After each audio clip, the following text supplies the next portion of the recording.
Alright, so we're back with another video. We're actually almost done. This is the last, this is actually the last question on here, or last comment that I'm going to answer. Because some of them are kind of the same, so I didn't want to repeat too much. So Sherry says, looking honestly within myself to identify what I need to do differently, discovering the roots of my choices. Okay, yes. So that is hugely insightful, and that is really good that you're already thinking about that. Because you're right, the roots of your choices, yeah. The narcissist is drawn to you, for their own evil reasons. But they can really help, because they are assholes, but the way that they push you is good in a way, because like I say, it helps you to see like what you've been doing and the things that you're doing to yourself that aren't helping you, and that's the stuff that needs to change. The stuff that I thought about men that was normal, and the stuff like the behavior that I thought was normal or accepted as what was acceptable for me to put up with, I was pushed to my limits with all that.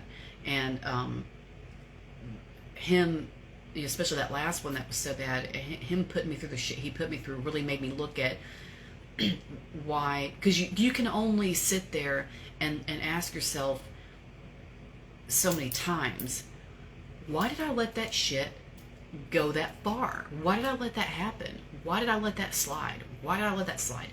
You have to ask yourself, what is it about that behavior that I thought it was okay to let it slide? Why did I think that was okay? Somebody else showed you earlier in your life that it was okay. Who was it? And you ask yourself that, and you ask yourself, who the fuck trained me to think that this was acceptable? Because somebody did. Children are taught from a very early age what's normal, what's going to be normal for them, and what's going to be normal for their life. That's why you see people who grow up, let's say, in poor families, or families with domestic violence, or whatever, and something, you don't want, right? Something bad. And they grow up with it, and they don't see anything different. And the parents just show them, well, this is just how life is. And then they grow up, and they repeat that shit with their children, and they repeat it within their community, and they repeat it to their peers, and they all just kind of like do this thing together where, well, this is just life. This is just how it is. Well, no, not really. It doesn't have to be.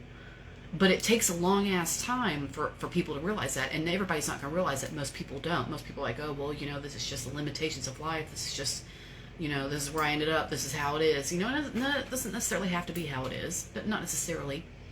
But it takes so much turmoil and anguish to get to a point where you finally say, okay, why is this happening? And why do I keep telling myself that this is okay to put up with? Because it's not. It's bullshit.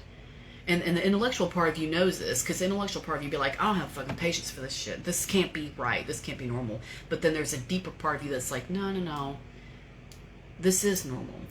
And you got to go back and look and see who taught you that was okay. Who was the first person in your life to make you feel the same way that the narcissist makes you feel? Because they're trying to teach, the universe is using them to teach you, like, who was that? Somebody when you were 5 years old or 10 years old who was your caretaker, or some adult that was there with you, or a teenager or whatever. Somebody influenced you and showed you what was to be expected from life, and it stuck, because that's what happens with children. You show them something and they remember it forever. That's why people have to be so careful with what they say to kids. That's why I don't like it when I hear parents say shit like, because when you be in public and a parent will say something to their kid, and you'll be like, oh my God, I would have never said that. I have that feeling a lot when I'm in public. There's a lot of things that I see that I would never fuck up, because I think so hard about what I say to my own son before I say it. I think so hard about it. And I've heard all kinds of shit like, well, we can't go to Disneyland because that costs money, and money I have not. And I was like, I would never. So she's just taught that kid that he can't have fun and do fun things in life because there's no money for it. So he's gonna carry that forever. and she won't think enough of him to rectify it until it's too late. He'll be 35 and it'll be too late by then. So it's like, I don't want to, be negative like that, but I mean, I'm just saying, because she's talking to her, she's saying something that's normal that can't be changed. So she's probably gonna hold on to that reality forever, because she's set in her ways. So she's teaching it. So now the kid thinks, well, shit, I can't have fun unless I got money, and mom doesn't have any money, so it means I can't have fun. And he's just gonna resonate in that what do you call it? Yeah, marinate in that forever. That's not fair. It's not fair to teach the kid, well, sorry, sucker, that's just life. That's not right. That's not kosher. I don't agree with that. We ought to be teaching these children, you can do whatever you have your heart set on. You can do whatever you want to devote yourself to. So long as you work for it and you can claim it as your own, and you can look at it and say, you know what, I worked for this, I earned it, it's mine, nobody can take it from me, it's cool.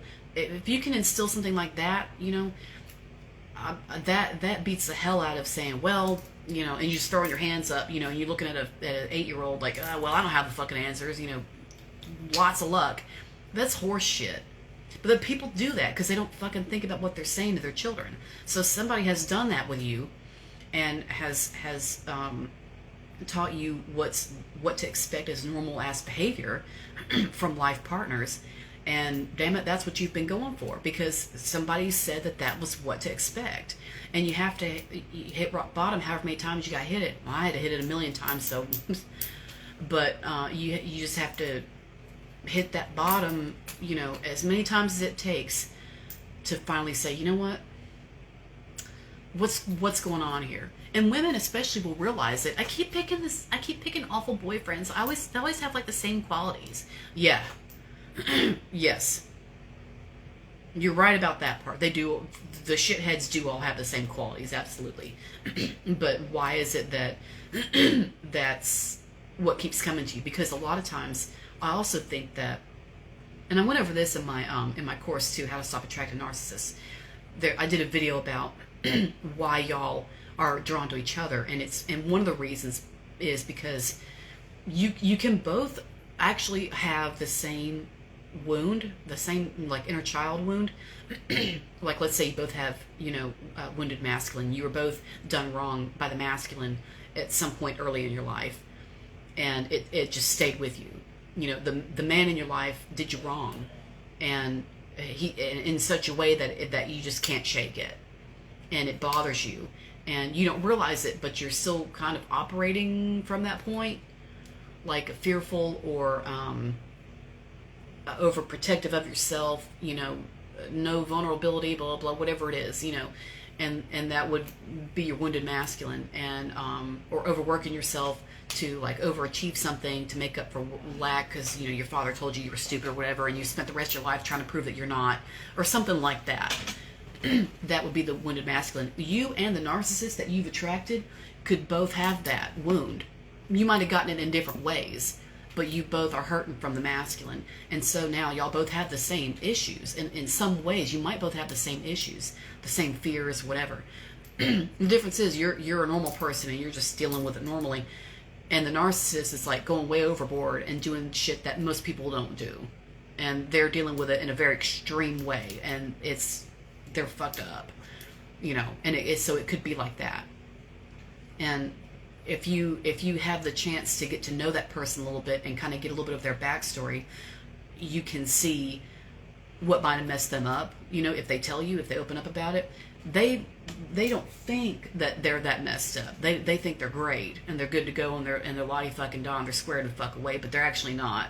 And they're real screwed up. It's just they're in denial because they don't want to face it, but they're hurt too, and they might be hurting for the same reasons you're hurting. And y'all are drawn to each other in that way in order to realize that. The narcissist won't realize that because they're so damn crazy. You'll realize it because you're normal and you're paying attention to things. So eventually, after much trial and error with these people, and after much, tribulation, you'll pick up on it eventually, and you'll say, okay, I got to deal with this, and you'll figure it out, and you'll iron it out, and you'll come out the other end just fine. The narcissist won't, because they're static and they don't want to learn, and they're so afraid of learning about themselves, and they also have no sense of identity. Like they lack a sense of self, which is why they try so hard to like mesh with other people who they see are successful, or top quality people, as it were, and they try to like get in with that, and associate with that, and identify with that, because they don't want to face themselves, because I think they dissociate from themselves because like they're so afraid of facing the pain, and to avoid that they just like become someone else so they don't have to deal with themselves. I think that's what they do. in my experience, I think that's what I've seen. And it's a hell of a way to live. Like, it's a sad way to live, really. It's kind of sad if you think about it. Not that we should feel sorry for them, maybe a little bit, but they're grown. They gotta handle that. You know what I'm saying? Like, but discovering the roots of your choices, yeah. But I would say you could start with just ask yourself who the first person was to make you feel ask yourself, how does the narcissist make you feel? Angry. Okay. So when you get to that point, when you start with that and you're like angry, for example, you can talk to your emotions and question your emotions as if they were a separate entity from you. And you can like in your mind just like look at your anger and be like, anger? How are you feeling? And ask the anger how it's feeling. I know this is weird, but stay with me. I've had to do this for myself. Before I started with the narcissist stuff, I specialized in women's anger, so I have some of this stuff under my belt. But some of my like older videos you can go watch about anger if you're curious about that. You just gotta scroll down from maybe last summer. But you ask your anger how it feels. Why is it angry? Why is it feeling angry?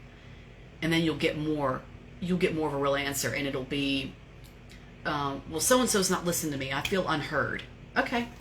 Or, well, so-and-so's encroaching on my territory and doesn't have any respect for my space when I'm in my room with my door closed. Or whatever the what's underneath the anger. And then when you look at that, you can start saying, okay, so who was the first person to treat you that way? And you just got to sit there and think about it and just let it come to you. And if you can't come up with it in the moment, you can skip it and just go about your day, and it might pop in your head later when you least expect it. Your subconscious could just be like, oh, it was so-and-so, just out of nowhere. It happens a lot. Just be open to it. No judgment on yourself. No judgment on yourself. No rules, no regulations, nothing. Just be open to yourself and just be like, whatever comes up in my head, I'm ready, let's go. And just let it happen naturally on its own time, and you will get answers. It'll reveal itself. So, but you ask that first emotion you get, whether it's anger or whatever, frustration, sadness, despair, ask it how it feels and why it's feeling that way, and you'll get more from it that way. Because under the top emotion, there's an underlying one that is going to tell you more about what's going on. Because everybody, I like to think that you have two main emotions. You've got the one that you're expressing on the outside, that is coming out in your words and that is obvious. But under that is going to be the secret emotion that is what it really is. That's kind of hidden. A lot of people are violent or angry, but if you get a little bit of their backstory, you might get a story about how they were really done wrong and they didn't get custody or something like that when they should have, or somebody was killed and they couldn't protect them and they feel guilty about it. So they've got hurt, or they've got sadness, or they've got grief, or they've got guilt or shame underneath the rage. So you want to punish people for rage, because they get violent or whatever, but you have to look below that and see, what are they hiding? If you can get that person to calm down and answer questions and get to the bottom of it, you can see that even under the bad behavior, there is some innocence there, because it's pain. It's coming from a point of pain, and it might be a more innocent emotion like grief, or what have you. So just explore it. Just explore that. And yeah, but you're right. You got to discover the roots of your choices. That's exactly right. And there's a million ways to go about it. There's no limit to that. And like I say, if y'all haven't seen Teal Swan's videos on stuff like that, she's great if you want to watch her. she most stuff I hear her say I agree with. She has said one or two things over the years that I wasn't sure about, but most of what I've seen of hers, I haven't seen every single video, keep in mind, but most of what I have seen of hers, I've pretty much agreed with. To me, it makes sense. I'm no expert, I'm no guru, and I'm no Buddhist monk, but I understand the stuff that she says. This chair hurts. I can't sit still. I'm gonna get. It's time for new chair. But anyway, so yeah, I hope that puts in perspective. But you're on the right. You're absolutely on the right track. You're very. What do you call it? I was gonna say not intuitive. I mean that too, but there's insightful. You have insight, which is good. So that means you're paying attention and you're in touch with yourself. So that's really good. But yeah, ask your emotions how they feel underneath and why they feel that way, and who was the first person to make you feel that way, and you'll see how you got programmed. And so it's not really your fault, because that got implanted from somebody who just didn't know what they were doing when you were 5 years old or whatever. So just that's why I don't want people to beat themselves up over shit, because they do things and they do bad habits, and even people that are like on drugs or whatever and they do bad things and stuff. I mean, yeah, but at the same time, if you've ever seen the show Intervention, for example, I was watching it the other day, and this girl, she was like 19 or something, and she was just doing meth and doing meth and doing meth. And it was a shame because she was so beautiful, like I just hate to see that. And she was intelligent, some Canadian girl, and she had a kid, and the kid, didn't get to see her or whatever, or something like that, and everybody was like, well, you need to stop, blah, blah, blah. But they're not paying attention to why she's doing it to start with. And they did the circle thing where they all read their letters and cried and made her cry, made her feel bad or whatever, and they guilt tripped her, and then she went to rehab. But nobody wanted to talk about, well, why are you upset? Nobody wants to ever ask that. Well, why are you doing that?